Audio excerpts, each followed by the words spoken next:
Triste nouvelle, sango ya pasi pona mama na biso Micheline Chabani. Bande kona ngai toyebi mama Micheline Chabani, toyebi ye ayembaka, toyebi ye aza mission chrétienne, toyebi ye aza pasteur, toyebi ye na mobali na ye. Alors likambu ya pasi oyo ekomeli bango bande kona kotikela bino boyoka ba audio moko ya somo oyo eza awa donc epesi pasi bande konanga epesi vraiment pasi kotala likamba boye ekomela mama na biso Micheline Chabani. Alors bande kona kotikela bino boyoka bino moko histoire oyo ndenge ebandaki donc banda ebandeli ti suka en tout cas eza histoire moko oyo ya esengo vraiment te. Alors mbote na bande ko nyonso o balandara Irsil Botelwa TV, mbote na bino bande konanga bonjour bonsoir esika nyonso bozali. Alors yondo koyeba okoyamba bonjour okoyamba bonsoir wana eko dépendre kaka na yondeko oyo okolanda émission na biso. Alors bandeko na nga poto banda to senga na batu nyonso oyo bazana no abonné te na Irsil Botelwa TV, en tout cas beau s'abonner. Bon s'abonner massivement à Irsil Botelwa TV, au s'abonner, au commenter, au partager, au liker et au sala malamu mingi. Histoire auto zotie la bino, eza histoire moko epesi pasi bande konanga. Eza likambu moko ya pasi makasi, eza likambu moko penza ya kitoko te ya esengo te oyo ekomeli mama na biso Micheline Chabani na mobali na ye. Alors bande konanga na osenga to partager lisolo oyo vraiment tozala na motema mawa, tozala na motema penza ya ko partager histoire oyo po ekomela bandeko ebele bamona scandale nini oyo ekomeli couple ya mama Micheline Chabani. Alors bandeko to partager, to aimer, to commenter, to partager et osala malamu mingi. Merci na bandeko nyonso o balingara biso, merci na bandeko nyonso o balandara Irsil Botelwa TV, bandeko nyonso o bozwaka tana bino ya ko commenter, ya ko partager histoire oyo le kaka chez Irsil Botelwa TV. En tout cas merci nzamba lola apambola pe abatela bino bandeko nyonso o bozwaka tan ya ko komela biso na numéro WhatsApp na biso nzamba lola apambola bino na musala kitoko o bozo sala ndenge bozo apprécier musala na biso ba message na bino en tout cas ezo sala biso kitoko makasi. Yango totsaka numéro na biso toujours na coin wana pona ba reproche pona bato balingi ko reprocher biso pona ba suggestion na bato bazana ba suggestion ya kopesa.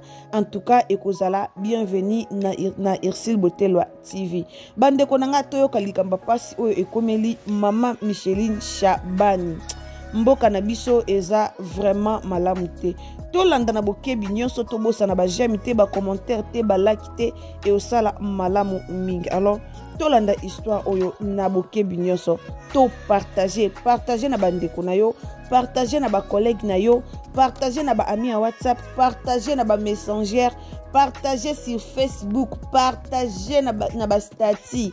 Donc to partager yango partout pour na lokumu ya Nzambe. Merci beaucoup Tolanda. Basi na famille ya mama Micheline Chabani. Presque famille na bango mabodi za mwa pasi. A part ndeko na bango ya suka. Ta kombo ya mama Fifi. Ndabuta mwana moko. Bandeko Tolanda na bokebi. Me bandeko bona na Tolanda na bokebi. Mama Micheline Chabani akamati mwana ya ndeko na ye bake église. Bake église na retour na ye. Ezate que mama Micheline azor ya makambwana non, j'ai besoin que na commentaire to yeba fote zo utawapi. Mwana ya mwasi mwana suka ya ba mama Micheline Chabani. Leki ya ba mama Micheline Chabani mama Fifi. Uta kombo ya mwana kombo ne Cynthia. C'est une fille. Azaminir. Bandi ko bolanda lisolo. Na ko uta ya mwana mwasi na prière na mama Micheline. Ba komi na ndako. Vers 22h. Mama Micheline atingi mwana. Mama Micheline 22h. Eh. Soma na mbwa biloko moko boye tokotanga te mwana pe akei kokende mwana akei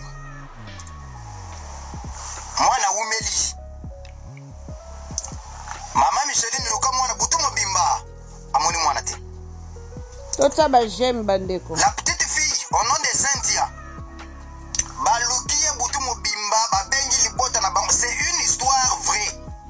Et ça, les solo, il y a solo. On a besoin. Donc, c'est pour réveiller, toi discuter mon qui. Moi, si banda kende. Atikali komo. Aumeli, maman Micheline Boutou Mobimba, Luka, benga, suite des athées. Natongo bimi ake ko porter plainte contre inconnu. Na ba société ya pembeni na bato bazanzinga balandela. Bayeba mwana ake wat ba kidnapper ye to situation ezani. Bande konanga mwana ya mama Fifi, leki ya mama Micheline Chabani. Je vous demande de vous abonner, de partager. Et ça histoire histoire oyo bandeko. Mais nayebi que baboti bazali. To pesa na makanisi. Mama Micheline a luki mwana. Amonité. Tongo etani. Abengi bandeko a famille. Non, botala tel événement. OK. Ba porter plainte. Ba kena société moko pembeni. Nzoka na butu. Ndeko na biso ya mwasi. Ba viola qui est pas bakuluna ebele. Mwana 16 ans. Je ne peux pas citer, vraiment c'est très touchant en termes. Mwana 16 ans. Ba violé pas bakuluna. Imaginez-vous une fille de 16 ans. Ba violé pas mutu mon côté. Mais on dit que bazala qui peut ba na mikete bakuluna majeur 18 ans révolu mata. Seigneur. Ba violé moi moi si ma babetiye bon. Ba cicatrice y a pas moyen. Tango secours yaka lokola la police na biso to yebaka te musala ba souci to batiela kabiso pembeni. Et soit Carole Ning. C'est pourquoi moi j'ai toujours lancé le message au chef de l'État. Renforcer la sécurité du pays. Vraiment. Il faut renforcer la sécurité en Mboka. Parce qu'il y a moins de garanties à peuple congolais. Regardez comme la fille de cette fille ici, il y a 16 ans, va violer par 16 personnes. Va te belé. Oh, va violer mon amour il y a 16 ans. Mineur, vraiment. Une fille vierge. Na hôpital Baketongo Bakuti Basali test. Après quelques jours, on retrouve la fille. Azanazim. Oh Seigneur. Siko yobino bande kunanga buuta na mona mboka. Semi wana. Bakotika yango. Tozemi wana. Bakolungu nango. Faute. Eza ya mama Micheline Chabani mutu amemaki une église. Na bangonga wana sanke balamba. Après kotinda ye. To faute. Eza ya leta na biso. Likambu ya basi. Oto za na mwana mwana. Mwana ya 16 ans a se retrouvé dans Zim. Zemi balungola. To zemi batika. Faute ya mama Micheline Chabani. To faute ya leta na biso. Mama ya mwana. Atika ki mwana na maboko ya mama Micheline. Ya mama Micheline. Boyoka. Mwana suka mama Micheline. Mwana zana mboko ya mama Micheline. Mama Fifi. Leki ya mama Micheline. Azana voyage tala kaka bato bakendaka musika kosoma biloko abota kaka mwana wana ye moko. Donc na famille ya mama Micheline. Bango na so babota te kaka ye wana mwana suka utabota mwana moko. Regardez ce qui se passe. C'est pourquoi mes frères bande konanga basi. Na vie ya lelo. Il faut que lengi la bana. Il faut que bate la kabana. Ba parents bon néglige kabana te, c'est ça. Mwana oyo moko boti ndengo koboko lela ye eza ndenge ndeko na yo. Ndenge mote ndeko koboko lela ye. Mwana oyo yo okolisi ya mutoki na yo eza ndenge mwana akovanda na maboko ya mbanda na yo te. Voilà maintenant les conséquences. Pourquoi maman Micheline devait attendre qu'après la prière 22 heures. Maman Micheline a quitté okende na bango basali ba besoin nyonso to esengi. C'est ça. Point d'interrogation. Regardez les camas oyeye. C'est pour vous dire quoi? Ce n'est pas dit que quand vous partez à l'église vous priez Seigneur, Seigneur, Seigneur. Nzambe bénis-moi, patati patata dans ta présence. Et que le diable n'est pas toujours près de vous. C'est fort, c'est faux. Maman ya mwana sana voyage. C'est quoi moutoune za boy, bandeko. Conseil nini obozo pesa na famille wana. Ba yebisa mama ya mwana na voyage. To basela mama ya mwana aya. Mama ya mwana ti aya. Zemi kokola. Po zemi déjà iza. Ils ont rassemblement qui n'a pas le bousou. Zemi eban mukolo ko bandeko. Et si cet enfant akobota mwana wana bamoni mwana zokola na yebite. Soki lelo bakei balongoli akomi na problème parce qu'il bota na bango ils ont un problème mabota et que lobi abotité suka ikozana ndenge nini est-ce que mwana na kozana confiance ba parents na ye à vous les claviers histoire esukeli wana ekonanga naza surtout uti koyoka lisolo oyo en tout cas eza pasi mingi eza pasi bandeko naza sir biso nyonso to uti koyoka lisolo oyo ba mama baza awa na ebike ba mama balandaka chaîne oyo ba papa balandaka chaîne oyo bandeko nanga boyoki conseil oyo papa na biso uti kopesa mwana oyo moko boti okoyeba ndenga kobokola ye na ndeko na yo kobokola ekozala différent ndeko akobokola différent yo pe okobokola ye différent eza makambo ya solo o ndeko na biso auti koloba ngana ndimi te ke mama ya mwana wana alingaki kotinda mwana ye na air wana 22h toyebi mboka na biso ya Congo eza na insécurité makasi soki kutu na moi tozokoka kotinda bana te pona insécurité eza makasi na mboka Congo bakinaper epai babakuluner epai mboka Congo eza mboka moko ya insécurité makasi koma mama Micheline akokaki kotinda mwana na 22h bandeko nanga tango mama Micheline bautaki prière est-ce que bakokaki koleka te basomba biloko mbala moko po mama Micheline ayebaki ke balambaki te na ndako balambaki te mama Micheline atikalaki koyeba ke na ndako na ye balambaki te ayebaki yango très bien tango bautaki église bazoya baza na mutuka pourquoi bakotaki na mutuka te bakeiti place o mama Micheline alingaki asomba biloko basali wenze basombi biloko mbala moko bazongi pourquoi basalaki yango te point d'interrogation bandeko eza pasi topesi faute na mama Micheline te topesi pe faute na bakuluna te topesi pe faute na mutabimisi message te mais eza kaka pasi ka nde balobaka mutu jamais koyoka matoyi moko il faut yoka tous les deux matoyi bayoka kalitoyi moko te alors tokolukela bino mama Micheline toya koyoka lisusu mama Micheline akoloba nini pona makambo oyo tokoluka toyeba explication ya mama Micheline ekozala nini tokoya nango awa na Botelo TV. En tout cas, epesi pasi na histoire oyo.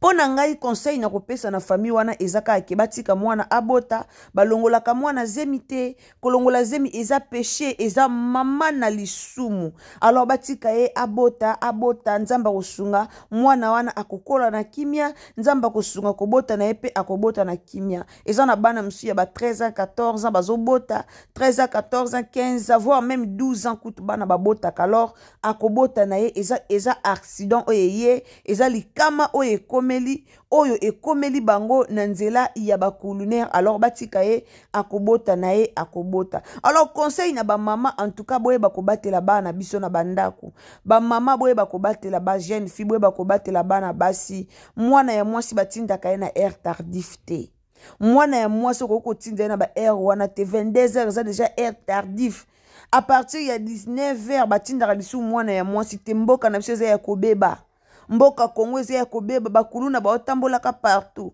ba message o batu baosalaka bakuluna o toolandaka ba explication o baopesaka na TV toomonaka yango te tofongola ba TV tofongola ba matoyi tolanda ba explication bazopesa tolanda nde bakuluna bazoboma batu tolanda nde bakuluna bazobebisa génération ya batu tolanda ndenge bakinaper bazoboma batu otinda mwana na butu te pourquoi kotinda mwana na ba air wana mama Micheline pourquoi ce que c'est solo pourquoi kotinda mwana na ba 22h en tout cas epesi pasi likambo epesi vraiment pasi makasi eza likambo ya kimia te eza likambo ya esengo te epesi pasi bandeko nanga yango nasengi na ndeko nyonso o akokuta na video oyo ozala mama ozala papa ozala mwana ozala leki ozala yaya ozala noko alors to partager histoire oyo po ete ya ba mama ebele na yaka toujours ko ebisa rabino na Irsi Botelo TV bande konanga soki okutani na émission ya Irsi Botelo TV en tout cas partager yango partager na WhatsApp partager na ba collègue na yo Facebook patati patata en tout cas to partage à la famille to partage à histoire a boeza histoire moko donc triste eza très triste histoire moko passe na motema maman moboti akoleka histoire ote sans que a partager sans que ata commentaire maman moboti akoleka histoire ote akoyoka pasi bandeko nanga toyebi bana tozaka na bango oza na mwana ya 16 ans na ndako oza na mwana ya 15 ans imagine keza mwana na yo ndeko. En tout cas, to protéger bana la famille, to protéger bana bandeko nanga, to protéger bana. Eza likambo pasi. Ozo imaginer ce que mama ya mwana o azana voyage, mama azala kite, azu mwana ketika pandeko na ye, mama ayoka likambo na musika, ke mwana na yo bakuluna ba viola kiye, ke mwana na yo azana zemi pa bakuluna ba détruire vie na ye, eza malamu te. Eza malamu te la famille toyeba koboko la bana toyeba ko encadrer bana na biso ekozala malamu mingi. Merci na bandeko nyonso o balandaka Irsi Botelo TV. Merci na bandeko nyonso oyo vraiment bazwaka likanisi ya kotala pe ko partager ba histoire na biso. Merci na bino nyonso o bozalaka wana pona ko commenter, pona ko aimer, pona ko s'abonner na chaîne na biso. En tout cas merci. Nzamba lola amona bino pe apambola bino bisika nyonso oyo bozali. Yango na na bandeko na biso to partager to commenter to liker et osala malamu mingi. Donc ceux qui peut eza mbalano ya liboso otombe na Irsi Botelo TV ndeko nanga o s'abonner o cliquer cloche ya notification pour que prochainement tango to kotia ba émission na biso e komela yo ozwa directement notification esika nyonso oyo yo Okozala. Alors, merci beaucoup, que le Seigneur vous bénisse. Na promettre bino que tokoye la bino version ya Maman Micheline. Ce qui Maman Micheline yemoko abimi pour que aloba. Ce qui Maman Micheline yemoko alobi apesi version mususu pona histoire oyo. Tokoye la bino yango kaka awa na Irsi Botelo TV. Yango na sengi na bandeko oyo bazana nu abonnete. Ceux qui ozana nu abonnete na Irsi Botelo TV. Vraiment au s'abonner pour que tant tokoya na histoire ya Maman Micheline yemoko ndenga ko expliquer bisio. Tant tokoya na explication ya Maman Micheline ndeko nanga o raté yango te. Yango ezosenga au s'abonner, au commenter, au liker, au partager. Merci beaucoup. Wana tukutani mbalasima. Bisous. Bye.